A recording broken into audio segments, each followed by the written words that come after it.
Now at 11, 1 year after cities erupted, 1 year after anger spilled out into the streets, 1 year after the Black Lives Matter movement exploded, we remember the moment that started it all, when a Minneapolis man died under a police officer's knee. We thank you for joining us at 11. I'm David Ushery. And I'm Natalie Pasquarella. George Floyd was not the first black man to die in police custody, but it was that killing that sparked a 21st century civil rights movement, prompting change, not just across the nation, but around the world. And 1 year later, people gathered in cities around the country, not only to honor his life, but to push for more reforms in response to his death. Here in New York, demonstrators returned to the streets, calling for the fight to continue despite the conviction of George Floyd's killer. News 4's Phil Lipof live outside the Barclays Center tonight to kick off our team coverage of this last year of racial reckoning. Phil. Natalie, David, this day has a lot of significance now. A year ago today, George Floyd was murdered out in Minneapolis by a police officer. Over the course of this last year, the world watched as that police officer was charged, went on trial, and was convicted of that murder. The folks who came here to the rally across from the Barclays Center talked about George Floyd, but they also talked about New Yorkers who have been killed by police. And they say they want justice for those families, just like the Floyd family got. 1 year later, we're still fighting for justice. So let's get a quick chant going. What do we want? When do we want it? A familiar chant from a familiar place, the Barclays Center, a meeting place for so many rallies and protests over the last year. We know that George Floyd is a reflection of the people in our communities, and we continue to see the people in our communities to be killed in the hands of the police. Marking 1 year since George Floyd was murdered by a Minneapolis police officer, but focusing this rally on New Yorkers killed by police. The crowd of hundreds began to march, organized by 10 community groups looking to defund the police. I feel like it's so embarrassing that we have people in power that instead of helping us, they decide to push us down because of our color. It's always important to raise awareness and let people know, stand up for people that don't have a voice at the moment. They carried paper coffins with names written on them, chanted, and said George Floyd's murder was an inflection point. The trial of the police officer who killed him was about accountability. But today, and every day moving forward, is about real social justice and true change. It's important for the next generation to come up so they know what the struggle is all about. Not only black life, all life. So I spoke to George Floyd's brother, Terrence Floyd, Sunday at another rally. He says if his brother's murder is going to be an inflection point, then it will be rallies like this that continue the movement forward. And this was just one of many today. News 4's Ida Siegal continues our team coverage. A moment of silence in Harlem today. Leaders bent on one knee, marking 1 year since a police officer spent an agonizing 9 minutes and 29 seconds on George Floyd's neck. Imagine how long that was on a human being's neck. Never switched knees, just dug in. The Reverend Al Sharpton held one of numerous vigils and marches around the nation. By his side, community leaders and Mayor de Blasio. He's gone, but we are here. And it's our job to now finish this mission.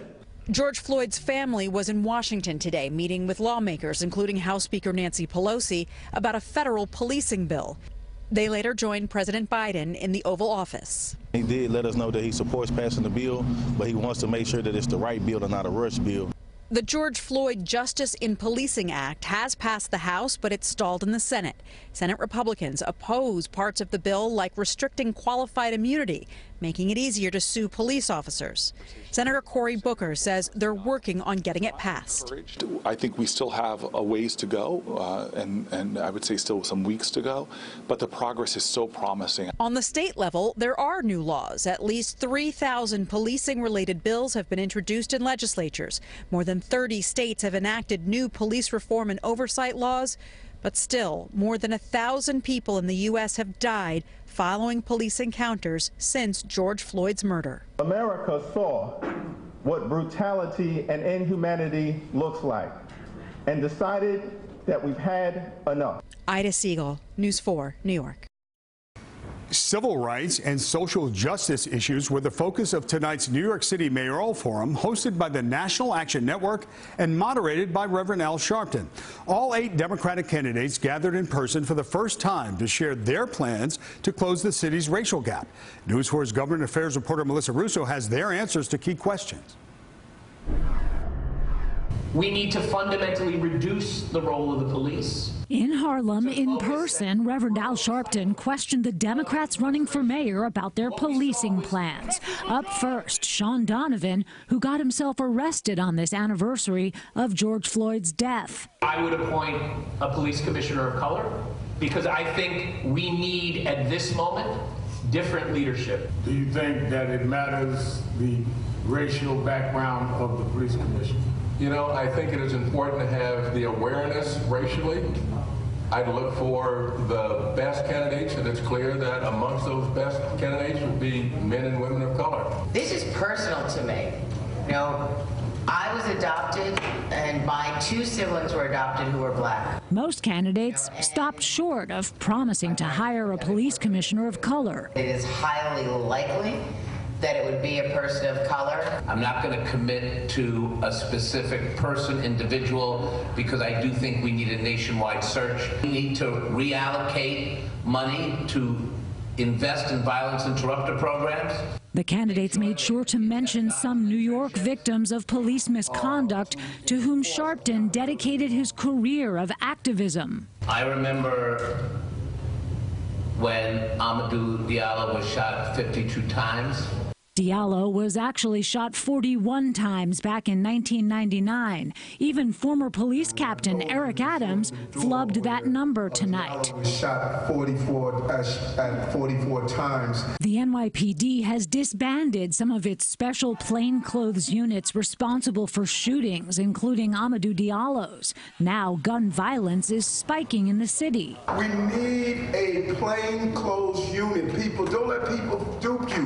When the bad guy knows that all they have to look out for is the blue and white car, that's a mistake. Maya Wiley says structural racism was already her focus decades before George Floyd's death. And I'm the only candidate in this race who has been fighting to dismantle it. Wiley made her opinion about Police Commissioner Dermot Shea clear when asked if she wants the next mayor to be the one to fire police who misbehave. If I were mayor today, Shea would have a pink slip. I want to appoint a civilian police commissioner who's from outside the NYPD culture. Andrew Yang said he would choose an outsider to run the NYPD, but force new cops to live inside the city limits. They'd be off duty and living here. They'd be sending their kids to school here.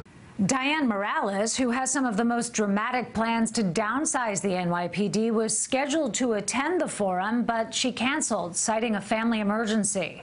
Melissa Russo, News 4 New York.